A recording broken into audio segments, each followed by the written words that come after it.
Dulu tuh traumanya gila-gilaan. Kayak gimana Yang dia penting berasa. screen time ya. Yang penting screen time. Memang drama dan cuma beberapa set doang sih. Tapi untuk kita yang belum pernah professionally trained as an actor, walaupun main diri sendiri, tapi dengan jadwal yang kayak gitu, itu bikin trauma banget sih. Tapi as a Chinese Indonesian, kesempatan yang aku nggak dapet itu adalah casting. Itu kita ngobrol, terus yang aku ingat dari dia ngomong, muka lo nggak buat komersial. Muka komersial tuh kayak gimana Nggak ya? ngerti gimana ada iklannya di jidatnya gitu. Lo bukan aktor komersial.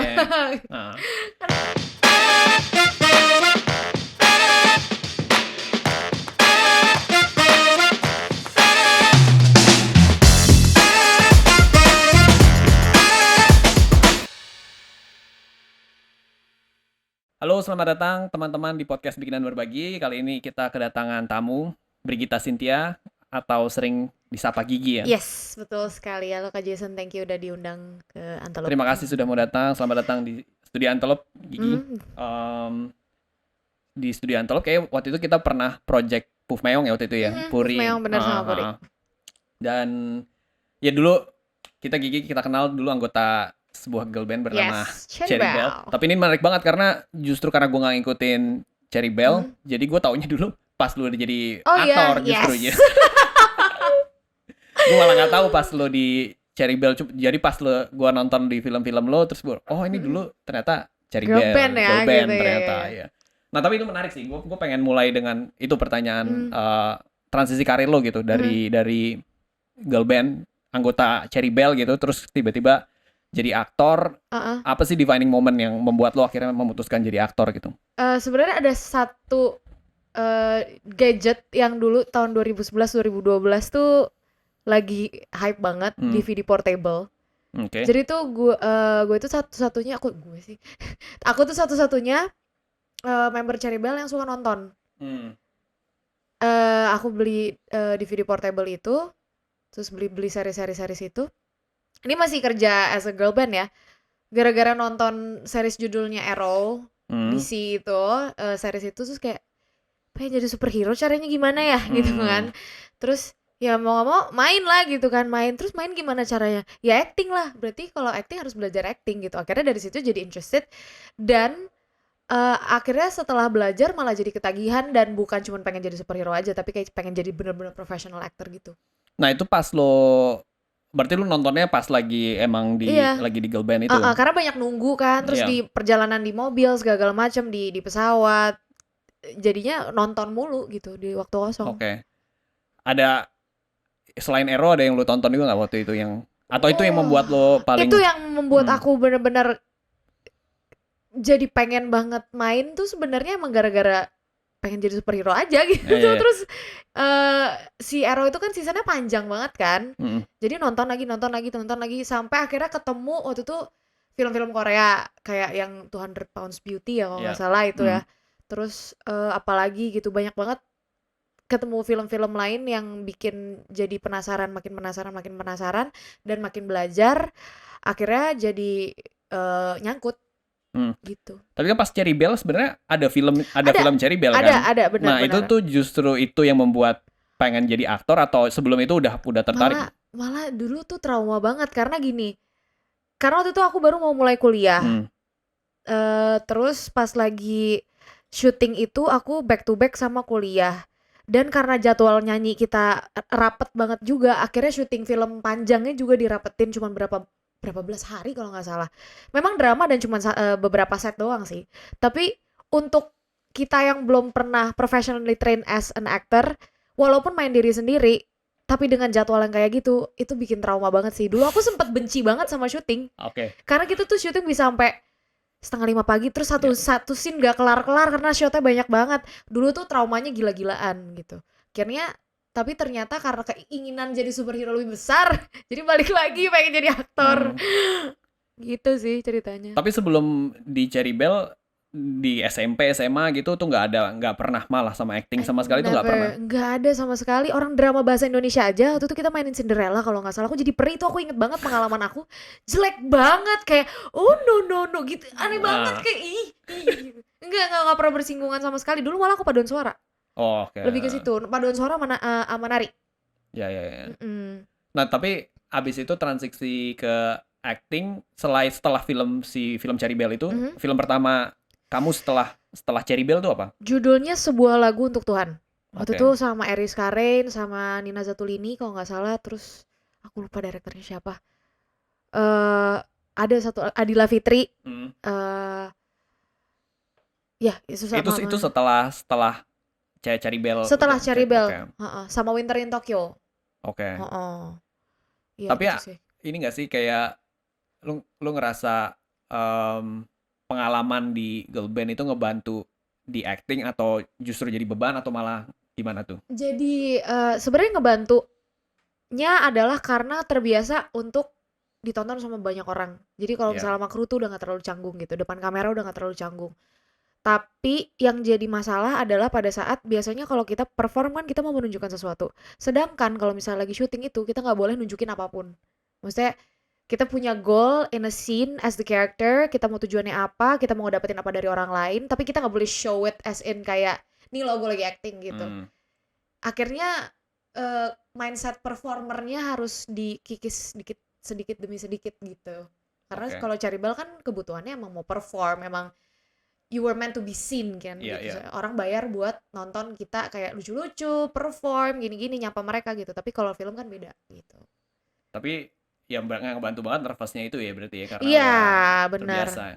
Itu sangat-sangat membantu karena apa ya jadi udah terbiasa mau gimana aja mau istilahnya kalau misalnya dari public figure gitu yang punya image yang harus dibangun terus udah gitu mereka harus syuting mereka kan akhirnya kayak oke angle gue mana yang bagus gini-gini apa segala macam tapi di Cherry Bell itu karena emang image kita udah gitu aja gitu dan memang terbiasa untuk terbuka maksudnya as in ya this is who I am gitu di depan fans-fans dan di depan banyak orang akhirnya jadi pas syuting udah nggak terlalu bermasalah gitu. Oke. Nah, tadi itu dari lu pengen jadi superhero gitu. Mhm. Terus gimana maksudnya kenapa nyoba acting pertama kali itu Mhm. memang karena biasanya pengen jadi superhero berarti? Iya, heeh. Jadi kayak ya udah ini oh berarti kalau untuk menjadi superhero ini proses yang harus aku lewatin gitu. Harus mulai dari oke ya udah nggak apa-apa dapat film drama, nggak apa-apa dapat film ini dan sekalian karena belajar juga.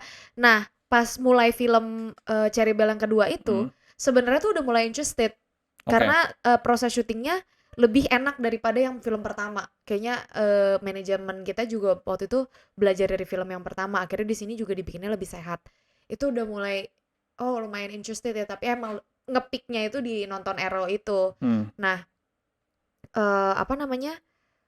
Pas mikir oke, jatuhnya kan sebenarnya pengen ke Hollywood ya, karena waktu itu Indonesia belum ada. Iya. Belum ada film superhero sama sekali gitu kan.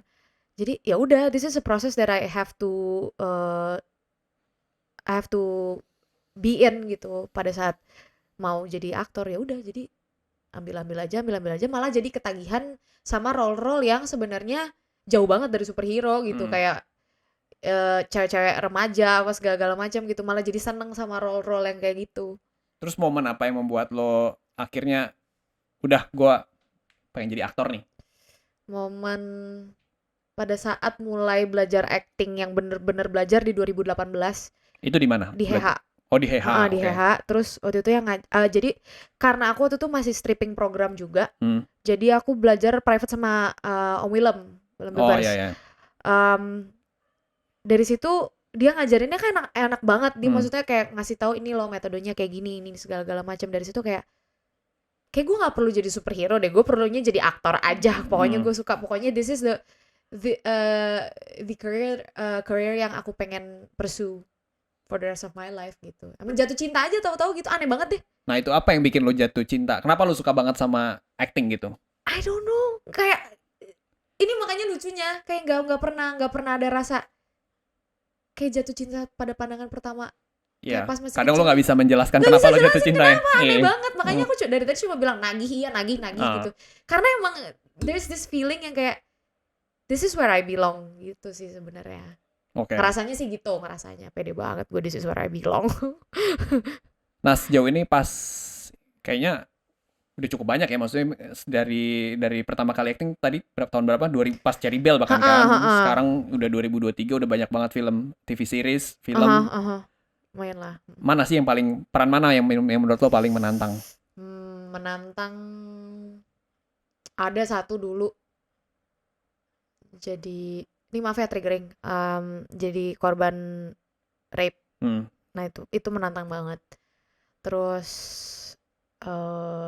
jadi film-film pendek sih banyakan yang Justru menantang film banget. pendek Justru ya. film pendek yang bener-bener kayak eksplorasinya gila banget. Dari mulai emotional state-nya, apa karakter arc-nya yang walaupun cuma 15 menit atau 20 menit itu tuh, tapi apa ya, roller coaster-nya kayak naik turun Dan naik lebih turun. susah nggak sih kan, Dan lebih durasinya susah. pendek, terus Iya, harus lu sikat harus ngasih impresi yang benar-benar tepat gitu betul di situ. betul. Kayak misalnya waktu itu aku pernah mainin satu karakter dia jadi dia kerja di law firm tapi baru dipecat. Scene awalnya tuh dia cuman pakai lanyard gitu, tapi harus nunjukin bahwa dia lagi stres karena dia bisa dipecat. Cat. Gimana tuh caranya? Maksudnya kan Dengan modal lanyard doang. dengan modal lanyard Nah, doang gimana tuh caranya gitu. Walaupun sebenarnya eh, along the way orang akan tahu ya aku habis dipecat bla bla segala macam. Cuman kan tanggung jawab aku adalah itu I opening scene establish pula, gitu. opening scene pula kan. Iya, opening scene pula gitu. Jadi aku ngerasa di situ tanggung jawab aku untuk establish karakter juga lumayan apa ya, lumayan lumayan lumayan tinggi gitu Oke. ininya. Terus ada karakter apa lagi yang menarik ya? Oh, ini series judulnya Mercury. Aku di situ jadi ada karakter namanya Ci Inong. Hmm. Dia tuh lucu. Video ya, itu Video, ya, video benar. Dia tuh waktu itu Pak Monty pas lagi reading sama kita pemain-pemainnya, dia bilang sama aku, dia ngasih lihat video Ibu Sartika yang nemuin mayat di gentong, tau gak sih? Oh, gue Yang tahu tuh. tangan ngarumpai, Yeah, kakinya yeah, yeah. ngarumpai, ini teh gitu. Nih lo kalau misalnya referensi gua untuk si Inong kayak gini gitu. Oke sip, gitu. Terus akhirnya di situ belajar logat, dan ternyata untuk masuk ke karakternya Ci Inong itu termasuk salah satu tantangan yang paling gila sih, karena udah masuk logat, badannya juga beda karena dia tukang laundry. Terus dia tinggalnya nggak di apartemen, dia tinggalnya di kontrakan, di petakan gitu. Kayak jadi banyak banget yang harus dirubah. Itu juga termasuk salah satu karakter yang challenging dan sangat aku suka. Oke. Nah, prosesnya tuh gimana sih kalau lo tipikal, maksudnya proses biasanya kalau setiap dapat peran apa aja yang kamu lakukan tuh apa aja? Beda-beda. Kadang-kadang bisa masuk dari karakter dulu, kadang-kadang malah kalau waktunya sempit bisa masuk pas lagi fitting. Oh dari baju masuknya kayak gini. Yang itu pasti ngaruh banget ya. Ngaruh banget, Kostum kerasa di tubuh lo gitu, ngasih beda banget sih emang. Kayak yang tadi si Cinong itu begitu masuk sendal jepit, oh ini gue tahu orangnya kayak gimana. Karena emang apa yang paling gampang dirasain kan kayak fabric gini, terus bahan-bahan apa yang biasa kita pakai gini-gini kan. Eksternal sebenarnya yang paling gampang untuk kita rasain untuk berubah gitu kan. Kayak misalnya pakai kalung aja, kalau banyak pasti kita akan lebih nunduk kan karena berat gitu. Dan itu berpengaruh ke gimana karakter kita, ritmenya kayak gimana dan segala macam itu. Jadi emang apa namanya? Sorry aku skip, apa tadi pertanyaannya? Tipikal proses yang iya, maaf ya. Iya ya, jadi emang itu dari wardrobe bisa. Terus yang pasti sih kalau pertama baca dulu sampai habis. Iya. Apapun yang aku dapat aku baca dulu dari awal sampai habis. Walaupun partnya nggak ini, Walaupun partnya nggak banyak, baca full. Harus baca full karena memang banyak informasi tentang karakter aku yang mungkin ada di scene-scene sebelumnya. Jadi aku pasti baca gitu. Satu baca, dua bikin karakter background.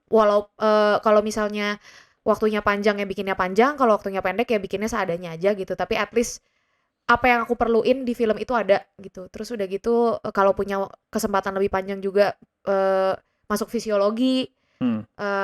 Terus mungkin ada keperluan tertentu yang aku harus research. Kayak misalnya tukang laundry berarti ngelipet baju kayak gimana, gosok baju gimana. Terus misalnya kayak jadi waktu aku pernah jadi LC juga, ya ngeliat video interview LC, research kayak gitu. Tapi semuanya balik lagi tergantung waktunya berapa lama yang dikasih gitu. Menurut lo semakin lama semakin enak atau justru semakin panjang semakin enak? Oh ya pastinya ya. Pasti gila. Karena ya nggak bisa dipungkirin lah, maksudnya kayak kemarin aja aku nonton interviewnya Austin Butler. Ya. Dia kan 3 tahun kan untuk proses Elvis. jadi Elvis ya. Hmm. Pas nonton juga emang sampai auranya Elvis juga dia dapet Bener. gitu. Auranya loh, even energinya Elvis dia bisa dapet gitu. Jadi itu melalui proses yang sangat panjang, dan aku yakin semakin panjang prosesnya, kalau dilakuin dengan benar ya, akan sangat bagus buat kitanya juga. Dan bahkan kalau Austin Butler sampai ngerubah karakter suara dia loh. Iya banget. Kayak Makanya ada kan interview perbandingan dia dari dulu sampai sekarang. iya. Karakter suaranya berubah. Iya benar. Bahkan bisa mengubah karakter Betul, fisik lo gitu. betul. Dan itu kan kalau waktunya pendek nggak mungkin bisa sekonsisten itu performance-nya. Mungkin bisa di beberapa scene, tapi begitu scene-nya mungkin udah emosional, ada pasti ada yang miss kalau misalnya nggak panjang. Lepas lah ya. Iya lepas, balik lagi gitu. Itu sih. Nah dari 2011 itu kan ya tadi belum belajar acting, habis itu lu belajar acting di 2018, terus sekarang udah kerja sebagai professional actors. Ada yang berubah nggak sih approach saat pertama kali acting di waktu itu sampai sekarang yang udah terlatih gitu? Beda banget. Apa aja tuh yang berubah? Beda banget. Dulu tuh buka skrip langsung lihat scene aku. Udah berapa scene ya, senang gitu. Nggak tahu karakter gue backgroundnya apa, nggak tahu dia jalannya kayak gimana, dia berasa screen time ya. Yang penting screen time. Terus langsung masuk ke intonasi dulu. Oh ini nih bawainnya gini, makanya akhirnya jadi mungkin bisa dibilang jadi monoton gitu, mainnya gitu aja. Karena memang kadang-kadang kan tulisan skrip itu nggak semuanya bisa jadi unik, karena kan aku sih nyebutnya gini ya, agak template kadang-kadang skrip yang aku dapet. Apalagi dengan karakter aku yang mungkin kayak jadi anak SMA, terus anak SMA baik-baik, ceria gitu. Template semuanya kayak gitu. Jadi pas mainnya juga template banget kalau dulu. Terus kalau sekarang kan udah punya lumayan banyak tools kayak gitu-gitu. Terus dulu itu nggak peduli, pokoknya mau dipakein baju apa aja, kayak ngikut aja. Ngikut. Terus kayak nggak peduli apa yang aku rasain di badan aku tuh aku apa bukan gitu. Oh belum mindful ya? Belum mindful ya kan. Terus itu 1, 2 itu. Terus dulu itu nggak ada urge sama sekali untuk nanya ke director, background karakter saya apa ya gitu, atau ini tujuannya apa ya, aku ada di scene ini gitu. Terus kayak misalnya latihan sama lawan main gitu, nggak punya urge dan keinginan untuk kita reading dulu yuk gitu. Sekarang jadi kayaknya udah dapat besok syuting udah siap-siap aja lah pokoknya gitu. Siap aja gitu. Iya gitu sih. Nah kalau dari ya tadi maksudnya yang menurutku yang paling menarik dari kamu ini adalah sebenarnya kan walaupun udah main di film-film di industri, di TV series yang di industri, tapi juga masih mau main di film-film pendek buatan mahasiswa, film-film pendek independen. I love it. Nah, apa yang membuat kamu tuh suka banget, masih pengen gitu meluangkan waktu untuk main di film-film pendek gitu? Gini, aku rasa dengan waktu 15 menit yang dikasih sama apapun universitasnya, dan mungkin 15 sampai 20 menit atau gimana pun itu, cerita yang mereka kasih ke aku tuh kadang-kadang tuh kayak beyond gitu loh. Justru nggak mungkin kamu dapetin di film-film industri kan? Iya, aku pernah jadi lukisan, Kak. Aku jadi lukisan. Itu di film apa? Film pendek apa? Film pendek anak UMN waktu itu. Ini si Natasha waktu itu pernah bareng. Aku pernah jadi lukisan. Aku pernah yang si lawyer itu tadi tiba-tiba di tengah jadi surreal, dia main gitar rock gitu. Terus pernah lagi, ada apa lagi yang menarik ya? Ada yang sama Puri pernah juga, judulnya monodialog. Aku jadi jadi bisa ngomong sama masa kecil aku. Masa kecil ya. Banyak banget yang sangat-sangat menarik gitu loh. Terus range karakternya juga kayak yang belum pernah aku mainin gitu. Terus itu tadi kayak nggak mungkin bisa didapetin di film-film panjang industri itu nggak mungkin. Hampir nggak mungkin gitu. Dan apa yang mereka bawa juga ya udah ini aja nih Kak, kita punyanya ini. Dan kadang-kadang karena mereka kayak gitu, jadi aku ngeliatnya juga kayak aduh seneng banget pengen bantuin gitu. Oh, sincerity ya, sincerity, ketulusan. Gitu. Dan mereka masih punya apa ya, kayak that spark I guess untuk gue mau bikin film. Iya.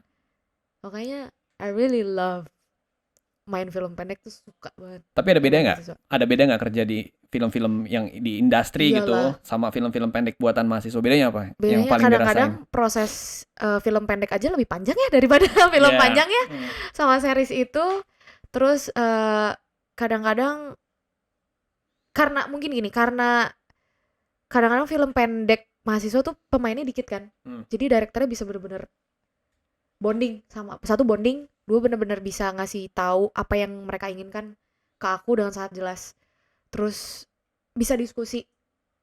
Kadang-kadang kalau sekarang ada beberapa produksi yang aku alamin tuh no room for mistake. Mhm. Jadi kita nggak ngedapetin ruang aman untuk do mistakes. Padahal kan sebenarnya kayak ada take 1, ada take 2. Walaupun maksudnya kita nggak boleh take that for granted ya. Yeah. Tapi I think as an actor juga kita perlu room for mistakes gitu. Kadang-kadang nggak ada itu. Tapi kalau film pendek tuh, ayo kita bikin kesalahan bareng-bareng sampai kita dapet yang terbaik gitu. Hmm. Tanpa take everything for granted. Oke. Gitu sih. Di film di industri malah nggak dapetin itu pressure Iya, berarti. jadi kadang-kadang ya mungkin ini aku aja ya, karena aku sangat memperhatikan kayak oke, gue harus tepat, harus pas nih mainnya gitu. Nggak boleh kelebihan, nggak boleh kekurangan.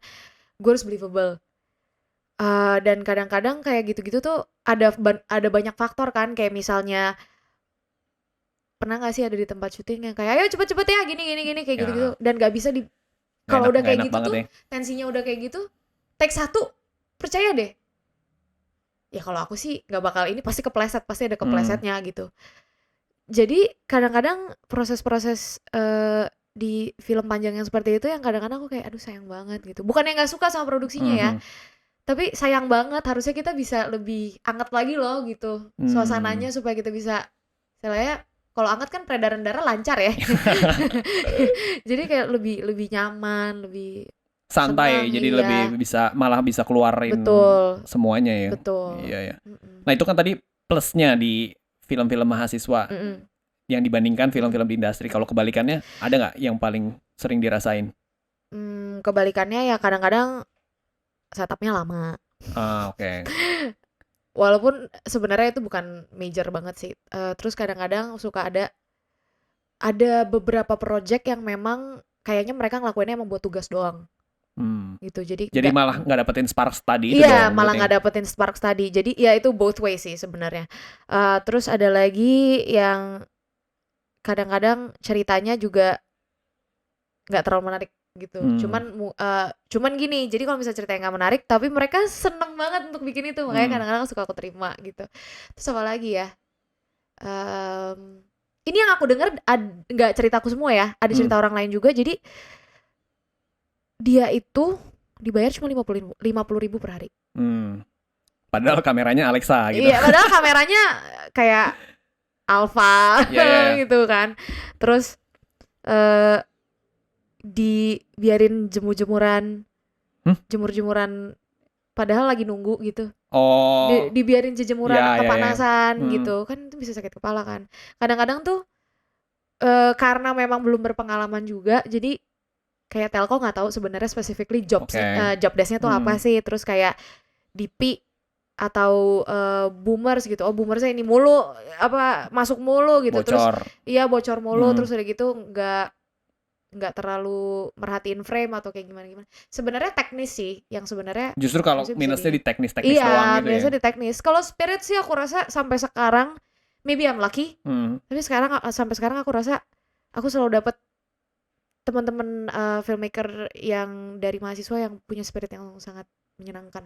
Ada yang kamu pertimbangin nggak sih pas milih film-film dari yang antara mahasiswa atau filmmaker pemula lah ya? Setiap ngenawarin kamu tuh ada yang kamu pertimbangin nggak? Pasti direkturnya, maksudnya direkturnya asin ngobrolnya enak gak nih? Gitu. Terus skripnya aku suka apa enggak? Terus yang paling utama sih memang bonding sama director dan krunya gimana sih? Gitu pertimbangan aku. Ada bedanya nggak pas lagi milih film atau series di industri sama film mahasiswa? Tadi kan kalau mahasiswa ya itu yang pertimbangin sutradaranya, atau kalau di feature di industri sama juga sutradara atau ada pertimbangan lain? Aku ngerasa aku belum punya privilege untuk bisa memilih. Maksudnya ini aku aja ya, Iya. di titik aku sekarang aku belum punya privilege dan keberanian untuk memilih. Jadi karena aku merasa aku masih berkembang, aku masih butuh exposure di industri ini. Jadi aku masih ngerasa aku nggak terlalu milih dulu gitu. Oke. Yang penting I can do this job Nyari the jam best as I terbang. can. Iya, cari jam terbang juga. Terus ya bills to pay anyway. Bener Terus sih. iya kan? Ujung-ujungnya itu ya. Iya, ujung-ujungnya bills to pay dan and I really want to work in this industry and just in this industry doang. Aku pengen jadi aktor doang gitu. Mhm. Jadi aku selalu berusaha untuk oke, apapun peran yang datang ke aku, kalau memang benar-benar jodoh, I'm gonna do the best gitu. Oke. Selalu kalau di industri ya, Iya. kalau di industri. Kalau film pendek bukannya mengecilkan atau gimana, tapi aku rasa eh aku juga perlu milih. Udah mulai start untuk melatih Iya. diri untuk memilih gitu. Merasa worth it atau enggak spend Mm-mm. waktu lu buat itu Mm-mm. gitu kan. Mm-mm. Iya ya. Mm-mm.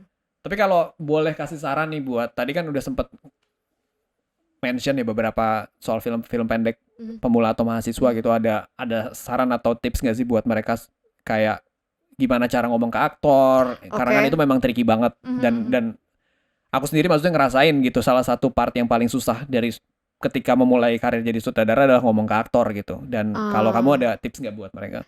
Tipsnya satu, jangan jiper. Hmm. Karena gini, karena pada saat kamu punya cerita, asumsiku adalah kalian paham bahwa kalian menguasai cerita kalian. So as long as mereka paham apa yang mereka mau tuju dari film ini, karakternya kayak gimana, emosinya mau dibikin kayak apa gitu, perjalanannya mau dibikin kayak apa, aku rasa komunikasinya akan sangat enak gitu. Karena aktor pasti Percaya. akan percaya gitu. Kalau misalnya kalian bisa ngejawab apa yang kita tanyain, kita pasti akan percaya gitu. Kita pasti akan trustful, udah deh gitu. Gue percaya deh sama lo karena lo tahu apa yang lo mau gitu.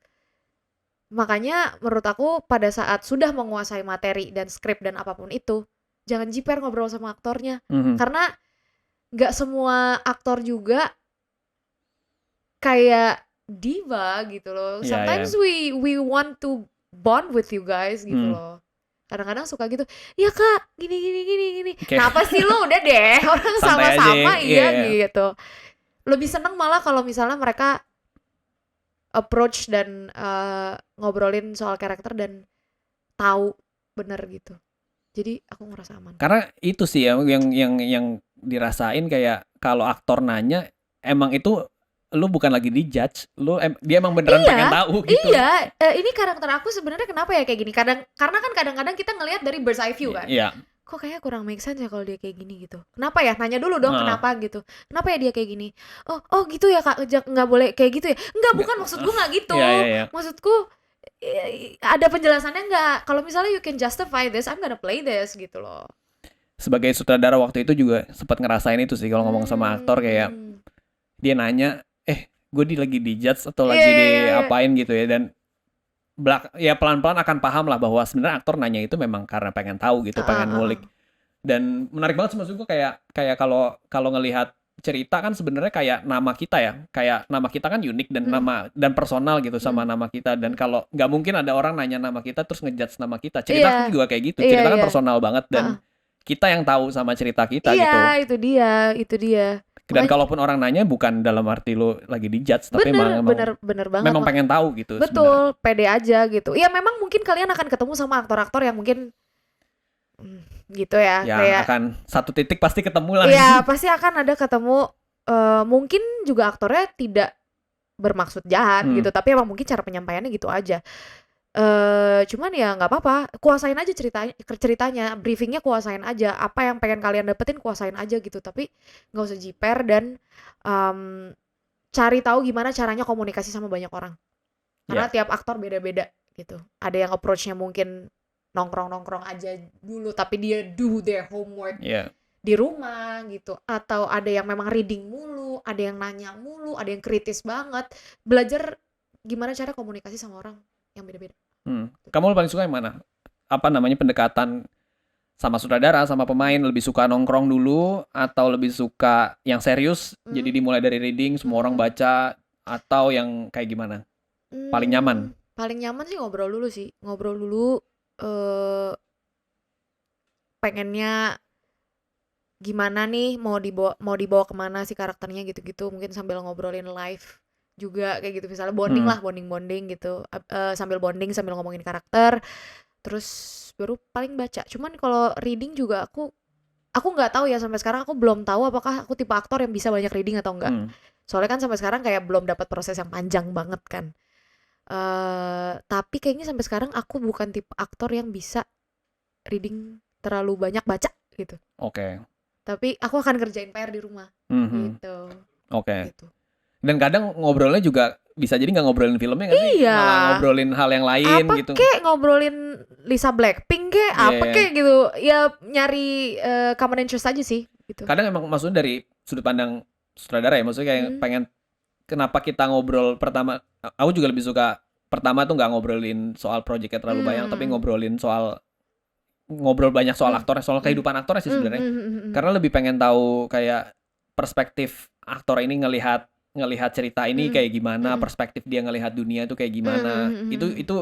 Itu modal yang menurutku lebih penting dibandingkan terlalu langsung ngomongin ceritanya Betul. gitu. Dan jadinya Kak Jason as a director jadi lebih ngerti gimana cara ngobrol sama aktornya Iya. kan, karena udah tahu gimana cara dia ngelihat dunia, gimana cara dia ngelihat manusia atau apapun gitu. Jadi mungkin masuknya jadi lebih enak kan pasti. Benar-benar, iya. Nah, tapi sejauh ini ada nggak sih sutradara yang udah pernah kerja bareng Heeh. dan kamu tuh suka banget nih kerja bareng sama si sutradara ini gitu, baik di film panjang maupun film pendek, dan kenapa gitu? Ada beberapa, karena yang satu tuh selain cepet, dia tahu apa yang dia mau, jelas banget gitu, shot per shot dia maunya kayak gimana. Memang penjelasannya teknis, tapi karena pas reading dia juga suka selalu datang, jadi kita udah jelas juga kayak gimana. Dia cuman Emang ada ya sutradara nggak datang pas reading? ada. Ada. Iya, yeah, gue cuman Ada. memancing. Nih, ada. Itu siapa tadi sutradara yang Pareka namanya. Oke. Pareka. Reka Wijaya. Iya. Yang kemarin series Open BO kan aku sama Iya, Pareka. Dia tuh datang pas reading dan dia udah, iya pokoknya nama karakterku Nurul, ya kayak Nurul segitu ya gitu. Pas lagi on set kayak, nih shot gue mau ngambilnya kayak gini, gue mau ngeliatin lo pas lagi kayak gini. Nah kita kan tugas aktornya untuk menjadikan itu believable, as in kita main pakai perasaan gitu kan. Kenapa gue harus bergerak seperti ini, kenapa gitu. Ya udah, tapi jelas gitu dia maunya apa gitu. Terus Kak Paul itu pas lagi reading, kita tuh ngupasnya sampai to the bone. Ngupasnya tuh bener-bener sampai mendarah daging. Jadi pas lagi syuting, briefingnya cuman give me everything you got kalau close up gitu. Jadi kita udah tahu gitu. Kak Paul enak banget untuk untuk reading dan ngedirectnya juga. Puri. Oke. Karena kita udah sobi juga ya, maksudnya gitu. Jadi ya gini. Terus dia tuh bisa banget ngorek aku, tapi yang dikorek karakternya, ngerti gak maksudnya? Kayak oke, hari ini jadi Natasha ya gitu misalnya, tapi dia ngorek Natasha, tapi dia lagi ngorek aku gitu sebenarnya. Tuh jago banget ngorek. Terus siapa lagi? Aduh banyak deh sebenarnya, mungkin yang nggak kesebut maaf ya bapak ibu kakak gitu. No hard feelings. No hard feelings. Tapi banyak sebenarnya director yang pernah juga. Ada satu namanya Bu Hadrah. Ya, Hadrah Daeng Ratu. Bu Hadrah tuh dia, jadi aku punya penyakit dapat di master, di close up nggak dapat kalau nangis. Aku punya penyakit itu. Jadi tuh kita rapel 3 scene. Scene-nya emotional banget, kayak wah marah-marah sedih-sedih gitu. Udah master udah dapet nih, pas close up metong gitu, kayak nggak dapet apa-apa. Terus 5 take kemudian udah Mon, namanya karakternya Monica kan. Udah Mon, nggak apa-apa, kamu take your time aja. Kalau misalnya belum berasa nggak apa-apa. Yang penting kamu nggak usah mikirin diri kamu sendiri, nggak usah mikirin kita, pikirin Monica aja. Nangis langsung gila. Jadi dia membantu aku banget, dan dia nggak marahin aku 5 take nggak dapet tuh close up, dia nggak marahin aku. Padahal DP-nya juga pakai itu kan, pakai transformer itu kan, pasti Steadicam. Steadicam. Aku nyebutnya transformer soalnya. kan pasti ribet apa segala macam, tapi dia kayak nggak ngejudge gitu, terus briefingnya juga jelas. Aduh banyak banget sebenarnya. Every director has their own good way Mhm. of treating actors gitu, terpisah-pisah. Maksudnya kayak banyak banget yang ini aku suka ininya, ini aku suka Oke. ininya, ini aku suka Mhm. ininya gitu ya. Tapi memang ada juga yang kayak, oh gue ketemu lu aja kagak ya gitu. Mhm. Ya Itu kadang-kadang masih gitu sih. sering terjadi ya kayak gitu ya? Ketemunya cuma di set, kadang di set juga. Ada lah, ada banget, ada banget nggak itu? Kalau aku dengar cerita ada banget, Ah, tapi I'm one of the lucky ones. Aku ngerasa aku nggak terlalu punya banyak pengalaman hmm, kayak gitu, dicuekin apa gitu. oke. Ini ngomong-ngomong soal pengalaman-pengalaman ini, gue pengen masuk ke ini sih, kayak soal Chinese Indonesian nih. Aha. Kayak kebetulan Hmm. aku juga lagi punya cerita Mm-mm. tentang Chinese Indonesian, dan di Indonesia itu sulit banget untuk nge-pitch cerita-cerita Chinese Indonesians. Iya. Karena ya kalau di Indonesia dirasa terlalu, nggak tahu kenapa dibilang terlalu sensitif, quote unquote sensitif. Tapi kalau dibawa ke international market juga selalu punya effort yang lebih gitu untuk kayak Mhm. menjelaskan, karena konteksnya kan pasti ada gap gitu. Mhm, mhm. Kalau kamu sendiri tuh sebagai sebagai aktor, Mhm. Chinese Indonesian actors, ngerasain hal yang sama nggak sih soal peran-peran ini sulit gitu untuk mendapatkan peran, atau justru enggak? Ada masa-masanya sebenarnya. Balik lagi aku udah ngomong ini berkali-kali. I'm one of the lucky ones karena aku Hmm. mulai dari Cherry Bell dulu. So I have the numbers. Walaupun gak tinggi-tinggi banget gitu, tapi I was considered juga. Maksudnya walaupun dulu juga mainnya belum ngerti apa-apa gitu, masih tetap dikasih kesempatan gitu. Walaupun memang range-nya tidak besar ya. Hmm. Makanya aku juga kenapa suka, kalau kita balik lagi ke film pendek mahasiswa, range-nya jauh lebih besar daripada apa yang aku mainin di industri. Um, but lately, uh, aku udah lumayan dapet range yang lumayan besar nih, kayak semenjak waktu itu si Mercury itu Cinong Hmm. dikasih sama Pak Monty, dipercayain sama Pak Monty. Oke, terima kasih banget sama dia. Akhirnya lumayan, jadi range-nya lumayan jadi gede gitu. Hmm. Dapat kesempatannya juga jadi lebih banyak. Tapi as a Chinese Indonesian, kesempatan yang aku nggak dapet itu adalah casting. Hmm. Jarang banget. Maksudnya kayak udah menstereotipkan bahwa karakter itu nggak bisa cindo. Ya, Karakter-karakter apapun itu nggak bisa cindo ya, ya, ya. gitu loh. Padahal sebenarnya Bisa aja. bisa aja jadi Ya. cindo gitu. Jadi akhirnya nggak dapet kesempatan. Bahkan casting aja tuh kadang-kadang suka nggak dapet kesempatan. Aku jarang casting soalnya. Maksudnya jarang casting, bukannya kayak langsung di approach gitu ya. Ah. Jarang dapet castingan Hmm. gitu. Tapi kamu ngerasa itu berarti kayak apa? Chance-nya jadi semakin sedikit karena Betul. itu berarti kan? Ya aku ngerasa banget sih. eh Apa ya? Kayak nggak kurang dipercaya aja gitu. Hmm. Sama ini sih, waktu itu aku punya pengalaman sangat buruk juga. I'm not gonna mention the name.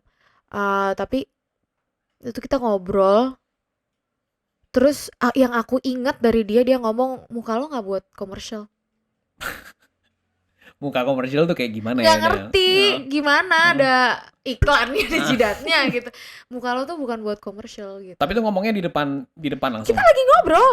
Hmm. Ya emang orangnya fair-fairan sih. Ya mungkin itu perspektifnya dia aja. Ya. Cuman kayak gitu juga kan. Hmm.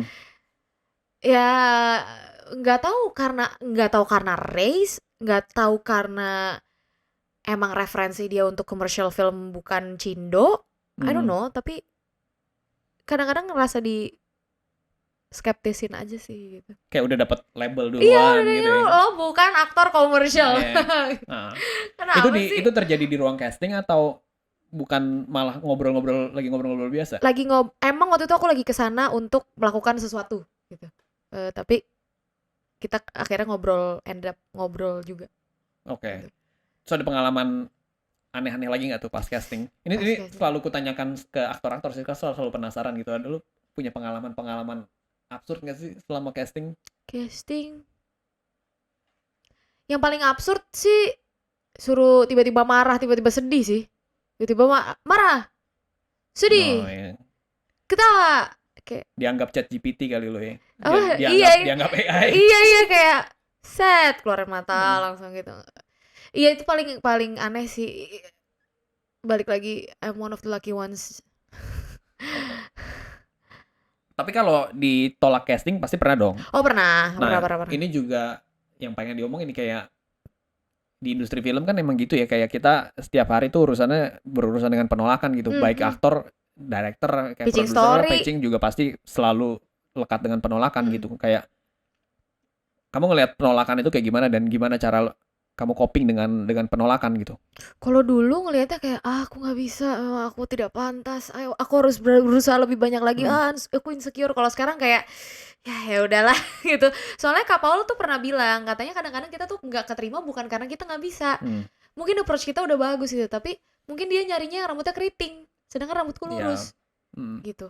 Mungkin cuman di situ-situ aja gitu. Atau mungkin eh dia nyarinya yang badannya nggak sekurus kamu gitu. Mungkin dia nyarinya yang Bisa jadi sesepele itu gitu. sesepele itu Iya. gitu. Kadang-kadang makanya akhirnya jadi ya udahlah ya gimana. Dan aku sangat percaya eh setelah kemarin Michelle Yeoh menang dan Ke Huy Quan, aku punya tempat di industri ini. Jadi Yes, bener. aku ngerasa ya udah gitu. Memang walaupun sedih ya, namanya penolakan pasti tetap bikin sedih kan. Hmm. Tapi ya udah, mau nggak mau, because I love this industry, I really want to be a professional actor yang working constantly di sini gitu, dan pasti akan ada penolakan. Jadi kesadaran di situ aja sih. Ya kadang juga karakter kayak ini juga gak sih, kayak memang Milih. karakter yang memilih aktornya gitu Lucu memang. banget deh itu. Ya, kayak ya jodoh-jodohan sih Iya, sebenarnya. jodoh-jodohan banget. Dan kadang-kadang kita juga kayak nggak expect gitu. Karakter yang kadang-kadang pas kita lagi castingnya kayak nothing tulus gitu, tapi sebenarnya dalam hati kayak pengen banget. Toto gilok ya. Padahal pas casting kemarin kayak ya udah santai aja gitu. Yang malah nggak ada ekspektasi Malah biasanya nggak ada malah. ekspektasi, malah dapet. Iya, iya. Tapi ada nggak peran yang belum pernah didapatkan tapi pingin banget buat meranin ini gitu? Hmm, di sini nggak ada detektif sih ya, adanya penyidik ya. Iya, entah kenapa ya cerita-cerita detektif tuh di Indonesia Iya selalu loh. sulit gitu. Iya loh, Setiap pengen mau pitch banget. story cerita detektif juga sulit di Indonesia ini, entah kenapa. Iya, kenapa ya? Nggak tahu, mungkin karena berhubungan sama polisi atau apa kali. Tapi pengen jadi Pengen banget. detektif. Detektif, lawyer yang bener-bener court film ya. Hmm. Walaupun di Indonesia memang beda sama di sana gitu. But I really wanna be lawyer. Ya superhero itu udah sekarang udah Masih. jadi list paling bawah. Oh, justru udah enggak Ha-ha. gitu ya. Malah pengen jadi villain ya. Oke. More interesting. Tapi di mana-mana gitu kan, memang villain selalu lebih susah diperankan dibandingkan si Betul. superhero-nya. Betul. That's why aku pengen banget, karena itu challenge banget pasti Hmm. buat aku. Terus apalagi ya, pengen jadi apa ya? Pengen jadi pokoknya karakter-karakter yang punya pekerjaan yang aku harus research. Oke. Dokter gitu. Pekerjaan yang justru yang nyata banget tuh, yang kayak lawyer gitu kan, emang Mm-mm. harus kalau ditonton sama lawyer Mm-mm. bisa dijudge beneran, Iya, makanya harus research banget gitu. Iya benar-benar. Terus kayak jadi kayak karakter-karakter Annie Hathaway yang di Devil Wears Prada, Nah, oke. yang kayak assistant gitu-gitu, Mhm. di high end company Iya. gitu-gitu. Aku pengen juga. Menarik, lucu. Iya. Justru itu yang susah-susah tuh di Iya, Indonesia karena tuh. kan kayak sehari-hari banget Hmm. kan gitu. Dan susah di Indonesia untuk dipitching. Bener banget, kayak ya itu tadi detektif susah. Mm-mm. Apalagi tadi Dokter, ya kayak dokter, dokter, lawyer. court drama itu juga susah banget di Iya, Indonesia tuh di pitch. Padahal Entah seru kenapa. banget gak sih? Padahal seru banget. Iya kan? Kayak apa yang The Trial of Chicago Chicago 7 bagus banget. Bagus banget. Dulu yang tahun 90-an, A Time to Kill. Itu court drama juga ya. Matthew McConaughey, Sam Jackson, sama ada Sandra Bullock kalau nggak salah. Hmm. Dan susah Iya. kan. Yang sebenarnya paling tricky dari film-film kayak gitu kan space-nya segitu doang tuh. Mm-mm. Tapi harus intens, Iya. harus emosional. Itu Iya. yang paling susah sih memang. Iya benar. Dan itu tuh kenapa aku pengen jadi lawyer, karena film itu juga kan, si A Oke. Time to Kill itu. ada Kevin Spacey waktu itu. Sorry banget ya aku harus nyebut Kevin Spacey. Tapi di situ Matthew McConaughey sama Spacey kayak set bagus banget. Pusing, makanya pengen banget jadi lawyer. Kalau sutradara ada nggak yang belum pernah kerja tapi pengen kerja bareng?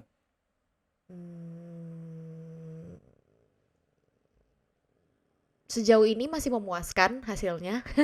Maksudnya masih Siapa tahu nonton podcast ini terus Gigi boleh juga diajak kerja sama Om Scorsese. Scorsese. Nggak tahu yang nonton podcast kita nggak ya, belum tentu kayak. Siapa tahu kan loncat ke sana algoritmanya. Siapa ya? Indonesia ya? Kak Jason belum. Oke. Nanti kita ngobrol habis ini. Oke. Tunggu. It's in the top of my head. Aku pengen didirect sama Kak Teddy. Teddy Suryatmaja. Tapi di role yang lebih serius. Bukannya kemarin gak serius ya, ngedirectnya enggak. Tapi maksudnya kemarin tuh fun. Kemarin yang di mana ya sama Mas Teddy? Oke. Belum tayang guys, belum tayang guys, nggak boleh. Itu pengen lebih banyak ngobrol dan pengen lihat perspektifnya Kak Teddy kalau lagi ngedirect. Makanya pengen kerja bareng. Terus siapa lagi ya? Kak Tata Siddhartha. Oke. Kak Tata pengen banget. Aco Kergas. Oke. Justru yang muda-muda tuh ya banyak kan ya. Karena approach-nya menarik, ceritanya juga menarik. Jadi gitu. Ya itu. Kalau aktor belum pernah kerja bareng tapi pengen kerja bareng. Aku udah pernah kerja bareng tapi pengen satu scene yang lebih intens. Maksudnya kayak ada konflik gitu. Reza Rahadian. Reza Rahadian. Terus pengen sama yang pasti teman-teman bengkel, pengen banget lebih banyak lagi gitu, maksudnya bekerja sama anak-anak bengkel. Terus Bu Christine? Aduh takut, tapi pengen sih. Malah gimana? Tapi takut. Aku tuh gampang starstruck anaknya. Oke. Emang susah tuh kalau kerja sama yang lu malah starstruck gitu. Iya. Kemarin kejadian sama Kak Hanun. Oh iya. Starstruck. Terus waktu itu screening akhirat kalau nggak salah Bu Christine sempat datang kan? Dia tuh datang, ya kayaknya agak ya datang. Yang digacit. Iya, pas premier. Dia keluar, dia lewat tuh kayak Bu Christine. Iya. Gitu kayak, tapi nggak berani nyamperin. Udah Nyet, samperin aja kata pacar aku kan. Sama aku juga nggak berani nanya kayak gimana Bu filmnya. Takut banget ya kan, takut banget. Kak Willem, satu frame belum pernah, tapi satu project udah pernah. Terus Kak Dea pengen lebih intens. Dea Panendra. Soalnya tuh cuma bersinggungan doang. Siapa lagi ya? Cowok-cowok selain Reza. Cowok-cowok. Aku lupa sih jadinya. Boleh lihat IMDb dulu nggak? Nggak. Siapa ya? Nih disebutin. Pak Kiki. Oh Kiki malah Mas Kiki belum pernah bareng. Belum pernah. Pak Kiki, Ibu Mian Tiara. Itu malah belum pernah bareng. Belum pernah. Wah. Kak Kiva juga belum pernah. Kak Paul juga belum pernah. Ya udah nanti Studio Antolop siapin project buat satu print. Seru banget. Ya itu banyak banget sebenarnya. Apalagi dengan sekarang udah lumayan menarik ya secara cerita, ide-ide cerita gitu. Nicole, Julio, banyak banget deh. Semoga kita suatu hari bertemu ya, siapapun yang mungkin nggak aku sebut namanya. Finger cross. Oke, terakhir sebelum kita tutup, pengen tahu ada nggak saran buat aktor yang pengen jadi aktor. Let's say gini deh, kayak ini gue pengen jadi aktor tapi nggak kenal siapa-siapa, pengen terjun di dunia acting, pengen jadi aktor, apa yang harus gue lakukan gitu? Belajar yang pasti. Belajar baik dari baca buku, mengenali metode-metode atau tools aktor itu apa aja. Ikut bengkel acting Kuma, Heha, kelasnya Kak Ferdi, ada SAS, banyak banget. Cobain semuanya. Terus Karena banyak approach-nya juga beda-beda ya mereka. approach-nya beda-beda. Jadi kalau Kak Paul tuh selalu bilang kita akan ngasih sekolah-sekolah acting itu akan ngasih tools yang banyak, tapi ujung-ujungnya balik lagi ke kita gitu. Terus belajar dari pengalaman orang, ajakin ngobrol, pun misalnya lagi main yang partnya kecil banget gitu, ajak ngobrol your scene partner. Kalau misalnya bisa punya kesempatan untuk ngobrol sama aktor yang mungkin kamu suka atau apa, approach them. Terus jangan takut step into this industry karena film is about life kan. Jadi jangan merasa kalian gak punya tempat gitu. Aku rasa bagaimanapun, apapun rasnya, apapun bagaimanapun bentuk tubuh ataupun tinggi pendek, mau kayak gimana, rambut lurus keriting, kalian punya tempat di sini gitu. Jadi jangan pernah takut untuk step your foot into this industry karena memang apalagi sekarang lagi banyak banget role yang dicari, produksi lagi banyak banget. Sampai sulit mencari aktor sekarang. Yes, kru juga rebutan kan? rebutan. Gila. Makanya jangan takut sih. Tapi memang harus ada proses yang kalian jalanin. Jangan pernah bosan. If you have the love for the industry, for the art, jangan stop. Gitu. Betul. Oh, satu lagi. Apa? Masuk komunitas yang tepat. Support system itu penting Support banget ya. system di sini sangat penting. Karena pasti akan banyak mental breakdown. Ya, apalagi penolakan tadi ya. Yes, benar banget gitu. Tadi buat aktor, sekarang buat filmmaker. Tadi kan sebenarnya udah sempat dimention sih soal filmmaker yang, tapi tadi kan lebih soal ngobrol sama aktor gimana. Cuman kalau sekarang, let's say ini yang nonton mungkin ada filmmaker mahasiswa film atau filmmaker yang baru bikin film pendek, tapi pengen kerja bareng sama professional actors. Apa sih yang harus mereka lakukan? Apa yang harus mereka siapkan? Ngomongnya gimana supaya si misalnya kamu sebagai professional actor tuh tertarik dengan project mereka gitu. Menurutku memang seharusnya you guys hired professional actors gitu. So to do that, approach them professionally. Anggap aja walaupun kalian masih sekolah, but you're making a film kan. So kalian harus menempatkan diri kalian kalau kalian juga profesional. Approach mereka dengan profesional membreakdown apapun yang kalian butuhkan gitu, karakternya, mau shortlistnya segala macam gitu, make a professional production gitu, karena kita nggak akan pernah tahu kalau cerita kamu semenarik itu, kalau ceritanya sebagus itu, dan itu bisa ngebawa kemana, we'll never know gitu. Jadi menurutku apa yang mesti disiapin ya tahu ceritanya, be genuine about it, be sincere about it. Anggap bahwa dirimu sudah profesional. Karena kalau misalnya mereka ragu, kita juga ragu kan gitu. Kalau mereka kayak kita gini, prepare everything. Dan jangan malu untuk tambeng aja deh. Kalau mau ngajak siapa gitu, tambeng aja. Mungkin emang ditolak, tapi at least sudah coba gitu. Dan jangan pernah kayak ngeremehin, ini mah cuma project ini doang. Jangan pernah ngeremehin. You'll never know itu bisa ngebawa kemana. Iya. Gitu. Film tetaplah film ya. Film baik tetaplah panjang film. maupun pendek tetaplah. Betul. Ya kadang-kadang aja ada film pendek yang kayak cuman 10 menit tapi kayak ini lebih bagus dari film panjang. Impactnya lebih lama gitu. Iya, itu sih paling. Oke. Itu aja. Itu pertanyaan terakhir dari kita, Gigi. Oke, terima kasih Kak Thank you Jason. banget udah mau ngisi podcast Bikinan Berbagi. Terima Semoga kasih. karir-karirnya lancar dan Amin. kalau ada syuting semua selamat syuting ke depannya. Ya. Dan terima kasih buat yang udah nonton podcast Bikinan Berbagi.